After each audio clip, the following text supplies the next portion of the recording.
সাকিব আল হাসান গতকালকে রাষ্ট্রপতির আদেশ অনুযায়ী সাকিব আল হাসান এখন আর সংসদ সদস্য নন। সাকিব আল হাসান অ্যাভাইলেবল আছেন কি না একটা প্রশ্ন হচ্ছে কি উনি অ্যাভাইলেবল আছেন কি না, আরেকটা প্রশ্ন হচ্ছে উনি সিলেক্টেড হচ্ছেন কি না। কেন হবে না?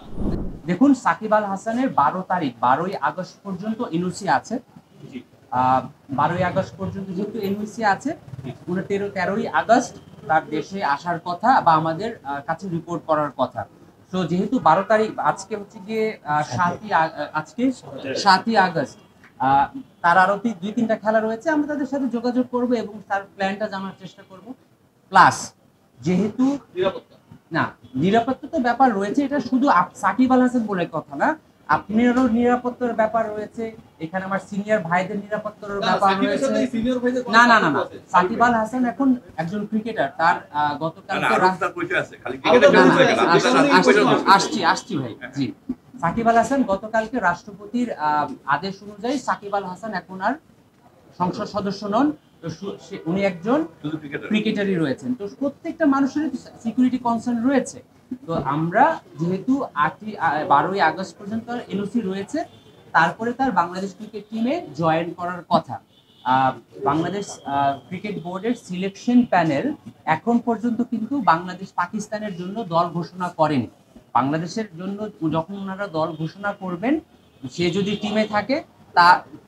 টিমে থাকে তখন একরকম, সে যদি টিমে না থাকে তখন তো তার এনওসিটা কাজে লাগছে না। সাকিব আল হাসান টিমে থাকবে না এরকম চিন্তা ভাবনা কেন আসছে? আমি ভাই, সাকিব যখন अवेलेबल থাকেন, জালাল ভাই বলেছেন Shakib available to play the Pakistan tour. না এখন এই প্রশ্নটা আসছে রিয়াসাত ভাই, একটা প্রশ্ন হচ্ছে গিয়ে সাকিব আল হাসান অ্যাভাইলেবল আছেন কি না, একটা প্রশ্ন হচ্ছে কি উনি অ্যাভাইলেবল আছেন কি না, আরেকটা প্রশ্ন হচ্ছে উনি সিলেক্টেড হচ্ছেন কি না। কেন হবে না? মানে এটা তো আগে কখনো হয়নি। আমি জানি এটা আপনার ইস্যু না। না না না, সেটাই বললাম যে একটা হচ্ছে কি উনি টিমে আছেন কিনা, আরেকটা হচ্ছে উনি অ্যাভাইলেবল কি না। আমার মনে হয় শাব্দিক পার্থক্যটা আমরা সবাই বুঝি। সো ওইটার উপর ডিপেন্ড করে আমরা আমাদের যে অ্যাক্টিভিটিস গুলো আছে সেভাবে পরিচালনা করব। আমার একটা সহজ একটা প্রশ্ন, একদম সহজ, যে সাকিব আল হাসান নির্বাচিত হবে কিনা এই দায়িত্বটা নির্বাচন নিশ্চিতভাবে আপনার যখন লিস্ট আসবে তখন আপনি টিকিট কাটবেন, এটাই নিয়ম। সাকিব হাসান যদি আমাদের টেস্ট হচ্ছে 21 তারিখ, 21 তারিখ ফার্স্ট আমরা ফ্লাই করবো পাকিস্তানে 16 তারিখ নাগাদ। জি, 16 তারিখ নাগাদ। 12 তারিখ পর্যন্ত এনওসি। যদি তিনি নির্বাচিত হন তাকে কি বাংলাদেশে এসে দলের সঙ্গে যেতে হবে না?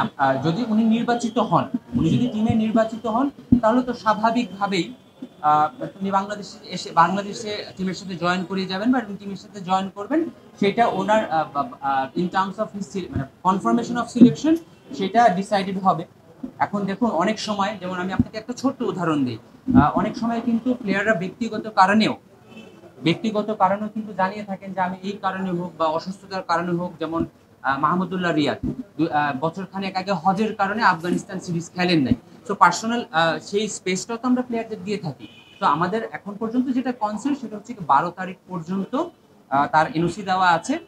সিলেকশনের ব্যাপারে উনি সিলেক্টেড হবেন কি হবেন না, এটা বাংলাদেশ ক্রিকেট বোর্ডের সিলেকশন কমিটির রেসপন্সিবিলিটি। দেখুন, সিলেকশন হন অ্যাভেলেবিলিটি, এই দুইটা বাংলাদেশ ক্রিকেট বোর্ডের সিলেকশন প্যানেল, ন্যাশনাল সিলেকশন প্যানেলের রেসপন্সিবিলিটি। এরপরে তার বাংলাদেশে এসে আসতে হবে কিনা বা উনি ডাইরেক্ট যাবেন কিনা, that will depend on the board.